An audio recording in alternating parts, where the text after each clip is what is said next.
I am so happy to have Jim on the podcast today, who is a wonderful person when it comes to tech and AI, I would say, but more so tech with Square, as well as Glass.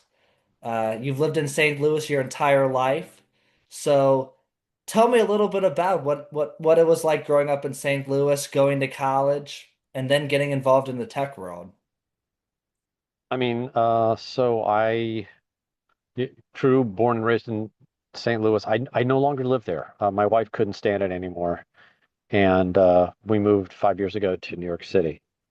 Um, and I tried to make an argument for my hometown and lost. Um, but I am from the Midwest. I still have a home in St. Louis. My heart's still there, but I live in Manhattan right now. Um, Look, St. Louis was a phenomenal city 100 years ago. Um, it's been in decline my entire life. It gets worse every year. And there are a bunch of reasons for that, but primarily because we never learned how to integrate. And I'm sitting here in Atlanta right now, which is one of the more prosperous and I think probably better integrated cities we have in the country. St. Louis didn't deal with racism very well, and we ended up going the segregation route, and it was a disaster, and is a disaster. We're still one of the top segregated cities. Um, so there are a bunch of us working on trying to fix this, but so far those efforts have been dwarfed by the enormity of the challenge. And for you, of course, you obviously have a glass factory, if I'm correct, and Yes. you were struggling to make a payment. And Jack Dorsey worked for you, or was an intern for you, if I'm correct. And in 2008, 2010, somewhere in between there, you were trying to sell something to somebody, and that's how Square came about. What was it kind of like being from the Midwest, and then obviously having a big tech product like that go somewhere and be part of innovation? So Jack and I are both from St. Louis. We worked together many years ago at another company that I actually still have and have been, sort of friends and colleagues for many, many years now.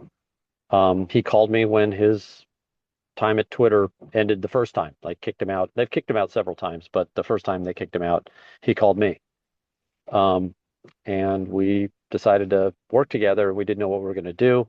But I happened to be a glass blower, as you say. I was trying to sell a piece of glass. I lost a sale and I was very frustrated. And I knew how abused I felt as a small merchant. So that was the impetus for Square. In other words, I wanted to build something for myself so that I could get paid. And that was the founding spark behind that that company.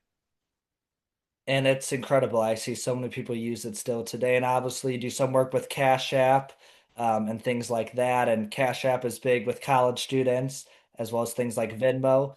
Where do you Yes. see, I guess, fine tech moving forward, not just from an AI layoff standpoint, but where do you see it going? Do you think we're going to have something better one day than Cash App or even PayPal and Venmo? Or do you think, as far as credit card processing, that this is as advanced as it'll get from a technical standpoint? No, it's absolutely getting better and continues to. I was just at a payments conference. As a matter of fact, that's what I'm leaving now. Um, Look, it's generally true that things get better over time. Margins get lower. Now, in some very limited areas, that's not the case when you've got monopolies, but there really aren't too many monopolies in payments right now. So it's going to keep getting better, and people are going to get more access, more products, and the AI is going to make it possible for you to get the advice that a rich person used to be able to only get, and now everybody can get it. So hopefully, it will lead to a greater democratization of access to financial tools. Amazing. Um, I'm young, so I'll get to see a lot of it. And from a college aspect, what would you say are careers people should go into? Not just if they're obviously trying to get into the tech world today, but what would you say are maybe some of the underrated programs in college that you think people should take or courses they should take or anything like that in their free time? I mean, I'm a big believer in engineering. I think Purdue's probably the top school in that regard, even though there is a school called the James McKelvey School of Engineering at Washington University. I would put Purdue ahead of my own namesake because of your attitude towards letting everybody in, kicking their ass. You can afford it if you can handle it.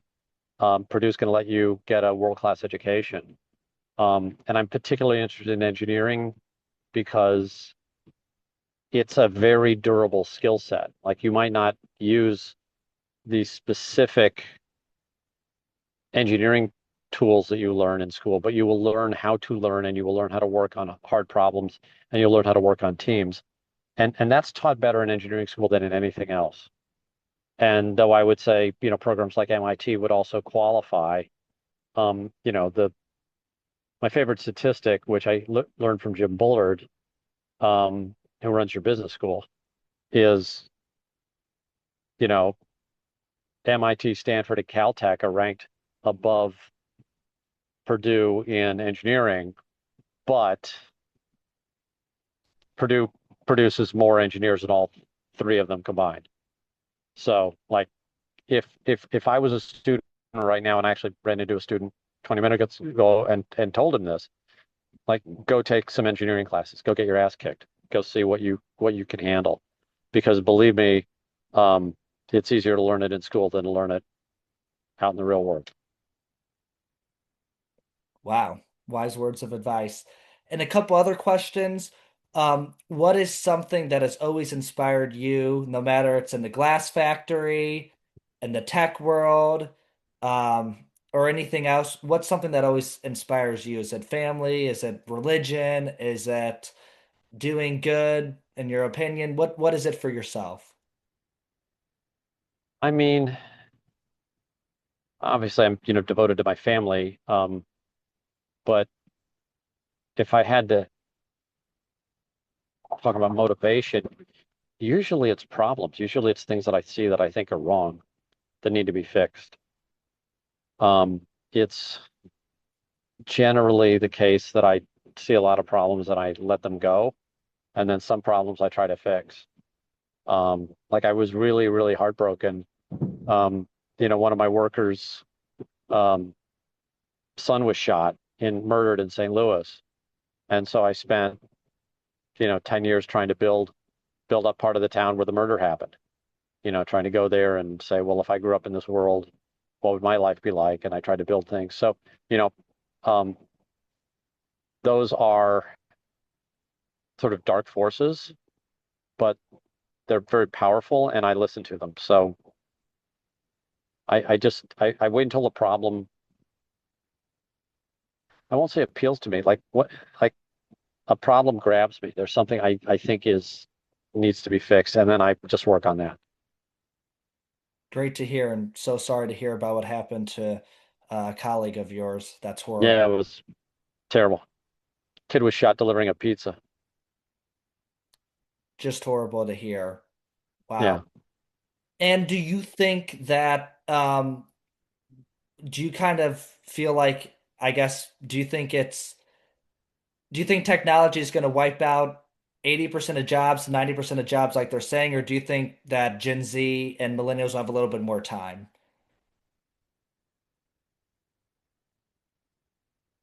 It's definitely going to wipe out a certain type of job. Um, if your job is compiling information, it's already gone, or very soon will be.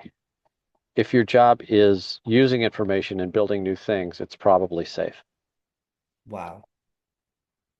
And kind of one last question I want to close on is do you think that Silicon Valley, obviously, you've kind of stayed on this side of the Mississippi River, but do you think Silicon Valley is gonna, be broken up more and that there'll be other tech spots, and there are other tech spots, or do you think Silicon Valley with the AI revolution is still going to be the capital of the world for technology, for say?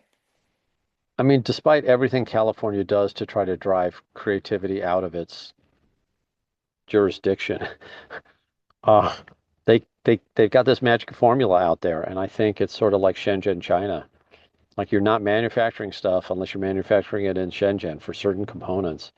There's just not the ecosystem. Silicon Valley has this weird ecosystem and also this sort of magical acceptance of new things that is not prevalent in other parts of the country. So unless you can get an entire system to feel as welcoming in Silicon Valley to new ideas, you will still see the greatest new ideas birth and grow in Silicon Valley. That's very nicely said. And I got to sneak in one last question. Uh, Please. is there a specific team that you root for, or maybe a hobby you have outside of glass and obviously solving problems, as you mentioned, that you do to kind of relax or keep your mind off since you're a busy type of guy? I'm just curious if there's anything like meditation or something you do if it's not sports. I mean, I'm trying to learn how to meditate. I'm not very good at it, but I root for the Cardinals under all circumstances. Wow. Well, thank you so much for coming on the show. I really appreciate it. And good luck to the Cardinals this season. And can't Thank you, Jacob. I'm sorry it took so long to schedule this, and I appreciate you taking my commute time as your podcast. But good luck with you.